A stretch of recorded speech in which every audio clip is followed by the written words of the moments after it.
नमस्कार, हम अफरोज। दोपहर 3 बजे के भोजपुरी समाचार में स्वागत बा।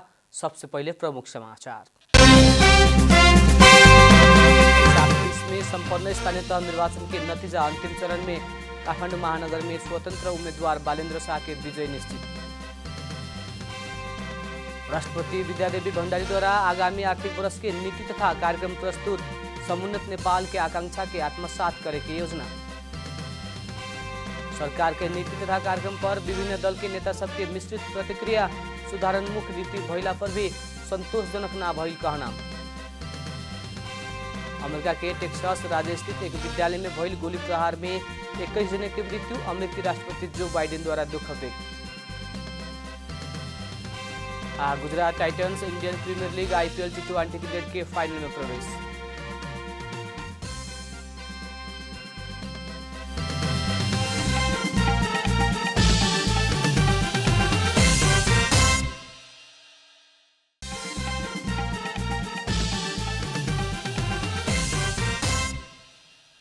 अब पूरा समाचार।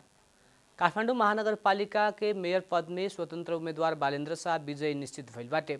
मतगणना के प्रारंभिक चरण से ही अग्रता बढ़ाते गईल बालेन्द्र नेपाली कांग्रेस के उम्मीदवार सृजना सिंह और एमाले के केशव स्थापित के पछाड़ी पड़ल बड़न।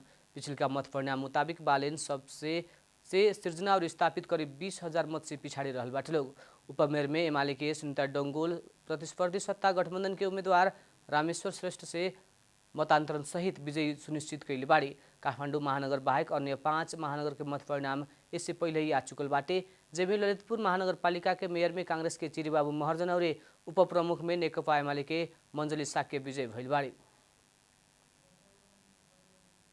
सरकार आगामी आर्थिक वर्ष 2079-80 के नीति तथा कार्यक्रम के समुन्नत नेपाल के आकांक्षा के पूर्ण रूप में आत्मसात कैल दावी कैले बा। नीति तथा कार्यक्रम के कार्यान्वयन से कृषि, उद्योग और सेवा क्षेत्र की उत्पादकत्व वृद्धि होके सफल अर्थतंत्र निर्माण करके योगदान पुगे के सरकार के विश्वास लेले बा। सरकार आर्थिक वर्ष 2079-80 के नीति तथा कार्यक्रम के समुन्नत नेपाल के आकांक्षा के पूर्ण रूप में आत्मसात करके दावी कैले बा। नीति तथा कार्यक्रम के कार्यान्वयन से कृषि, उद्योग और सेवा क्षेत्र की उत्पादकत्व वृद्धि होके सफल अर्थतंत्र निर्माण करके योगदान पुगे के सरकार के विश्वास लेले बा। नीति तथा कार्यक्रम में नेपाली उत्पादन तथा उपयोग अभिवृद्धि अभियान दशक घोषणा से लेके सभी प्रकार के अपराध नियंत्रण करे खातिर सुरक्षा निकाय के सक्षम बनावे की योजना समेटले बाटे। सरकार खाना पकावेला गैस के विस्थापन के खातिर विद्युत के महसूल दर में पुनरावलोकन करे के भइल बाटे। सरकार शैक्षिक सुधार कार्यक्रम के परिमार्जन करके शैक्षिक गुणस्तर वृद्धि, भौतिक पूर्वाधार विकास और अतिरिक्त क्रियाकलाप संचालन करे के जनौले बा। अदालत से देहल आदेश और फैसला कार्यान्वयन में सरकार प्राथमिकता देवे के नीति तथा कार्यक्रम में उल्लेख कैले बा।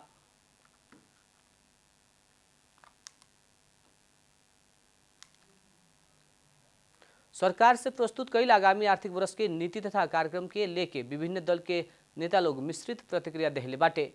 राष्ट्रपति विद्यादेवी भण्डारी से मंगर के संसद के संयुक्त बैठक में प्रस्तुत कई आर्थिक वर्ष 2079-80 के नीति तथा कार्यक्रम के लेके नेता लोग मिश्रित प्रतिक्रिया देहले बा। राष्ट्रपति विद्यादेवी भण्डारी से संसद के दोनों सदन के संयुक्त बैठक में प्रस्तुत कई आर्थिक वर्ष 79-80 के नीति तथा कार्यक्रम पर विभिन्न दल के नेता लोग आपन कोण से प्रतिक्रिया देहले बा। गठबंधन सरकार में समावेश भइल दल के नेता सब सार्वजनिक नीति तथा कार्यक्रम सकारात्मक रहल और धराशायी बनल अर्थतंत्र के राहत देवे के हिसाब से आइल बतौले बाटे लोग। सीमान्तकृत समुदायको समस्या होस्, ती सबै समस्याहरूलाई यसले राज्यका समाजका सबै समस्यालाई यसले अधिकतम रूपमा समेट्ने कोसिस गरेको छ। यद्यपि कुछ नेता लोग इन नीति तथा कार्यक्रम सुधारोन्मुख भइला पर भी संतोषजनक ना रहल प्रतिक्रिया देहले बा।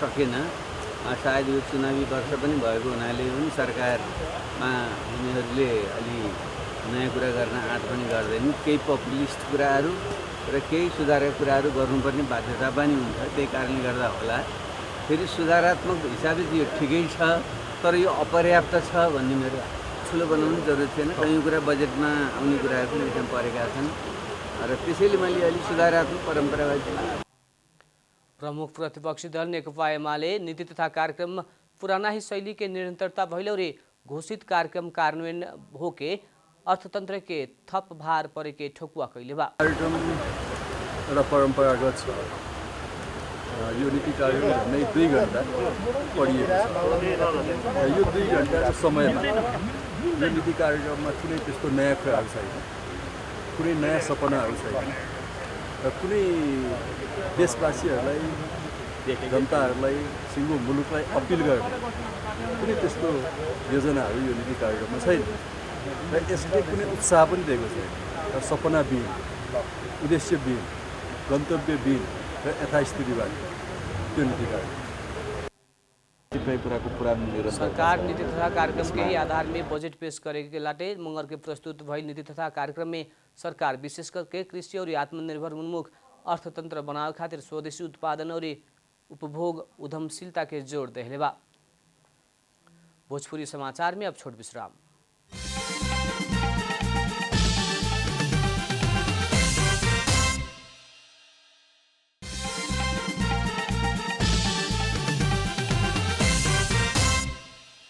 भोजपुरी समाचार में अब थप समाचार।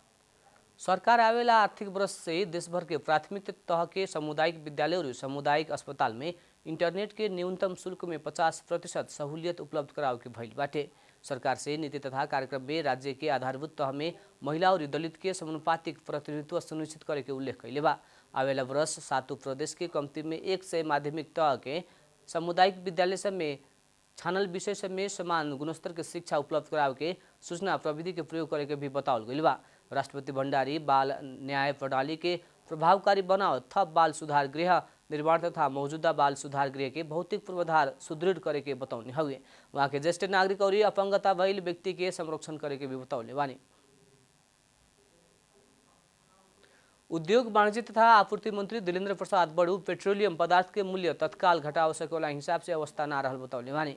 मंगर के विद्यार्थी संगठन से संयुक्त रूप में बुझावल गई पेट्रोलियम पदार्थ के मूल्य वृद्धि खारिजी के मांग सहित के ध्यानाकर्षण पत्र बुझत मंत्री बड़ू सरकार से आयल निगम के पेट्रोलियम पदार्थ के मूल्य तत्काल घटाव खातिर कहे ना सके के बतौले बानी। आयल निगम दैनिक 6 अरब 71 करोड़ रुपया घाटा में रहला से पेट्रोलियम पदार्थ के दाम घटाव खातिर कहे ना सके के वहाँ के तर्क रहे। मंत्री बड़ू अभी भी निगम पेट्रोल में प्रति लीटर 14 रुपया 64 पैसा, डीजल में प्रति लीटर 26 रुपया 82 पैसा और खाना पकावेला एलपी गैस में प्रति सिलेंडर 8 से 89 रुपया 75 पैसा घाटा बेहो रहल बतौले बानी। वहाँ के विश्व बाजार और नेपाल आयल निगम के अवस्था के ध्यान में रख के कुछ विकल्प देवे के सरकार के दायित्व भइल उल्लेख करत ओकरा खातिर सरकार लाग रहल बतौनी।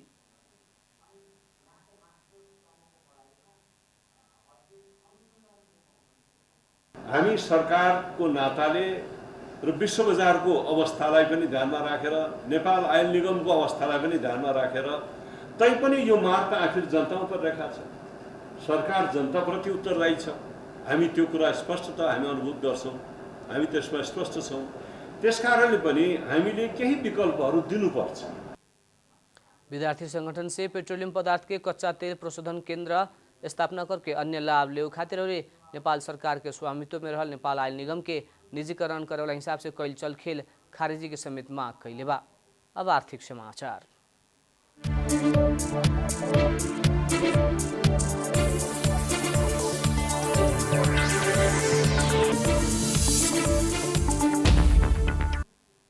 सरकार नेपाल राष्ट्र बैंक के 2 रिक्त संचालक पद में पदाधिकारी नियुक्त कैले बा। राष्ट्र बैंक के रिक्त संचालक में चिंतामणि शिवाकोटी और डॉक्टर शंकर आचार्य के नियुक्त कैल गए हुए। स्थानीय तह निर्वाचन पहले ही 2 जना के नाम सिफारिश कैला पर भी निर्वाचन आयोग स्वीकृति ना देहला के कारण नियुक्ति रोकल गई रहे।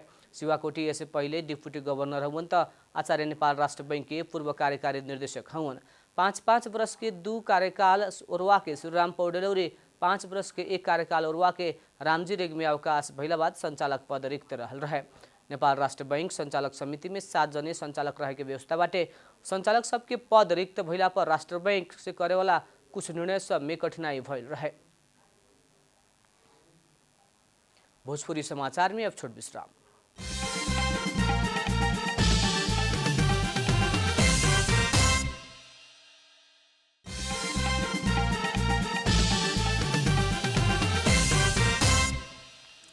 भोजपुरी समाचार में अब अंतर्राष्ट्रीय समाचार।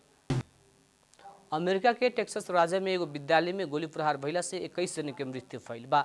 टेक्सास के एगो प्राथमिक विद्यालय में 18 वर्ष के एक युवक से अंधाधुन गोली प्रहार कैला पर कम्ती में 18 जना बाल बालिका और 3 शिक्षक सहित 21 जने की मृत्यु भइल है। टेक्सास के रोब एलिमिनेटरी विद्यालय लगे के गाड़ी पार्क करके विद्यालय में प्रवेश कैल 18 वर्षीय युवक हैंडगन और राइफल से अंधाधुन गोली प्रहार कैले रहलन। आक्रमणकारी युवक भी प्रहरी कार्रवाई में मारल गई बताओल गई बा। घटना प्रति दुख व्यक्त करत अमेरिकी राष्ट्रपति जो बाइडेन सामान्य चेतना प्रयोग करके बंदूकों पर प्रतिबंध लगाव के विधेयक आगे बढ़ाव खातिर प्रतिनिधि सभा के सांसद सबसे आग्रह कैले बानी कि उसे भी अपन बच्चा गंवावला पर ओकर दुखे वाला दर्द के बुझत बाइडेन अपना सब ऐसा घटना सुनला पर थकित और बीमारी महसूस कैल बताउने। अमेरिका में वर्षनी होखेवाला गोलीकांड में 200 से ज़्यादा के मृत्यु होखलाटे जेमे अधिकांश गोलीकांड विद्यालय और कॉलेज सब में होखेला। अब खेलकूद समाचार।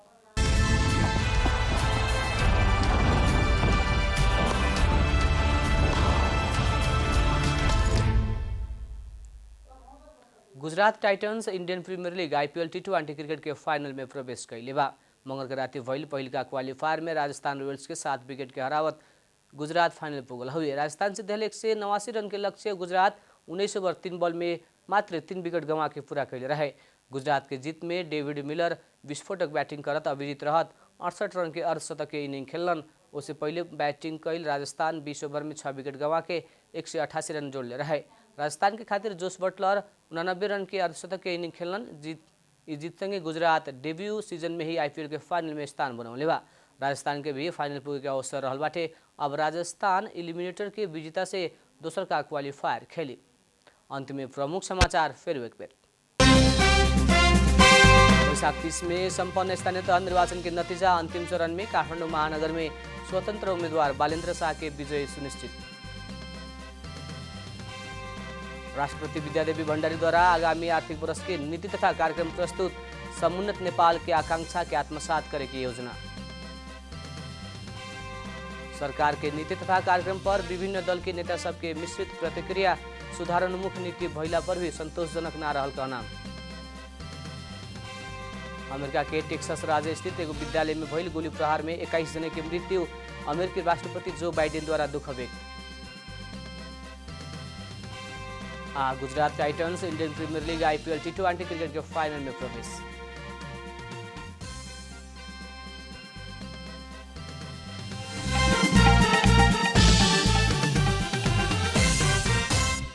भोजपुरी समाचार अभी खातिर इतना ही। जनता द्वारा जनता खातिर प्रसारित जनता टेलीविजन देखत रहें। प्रणाम।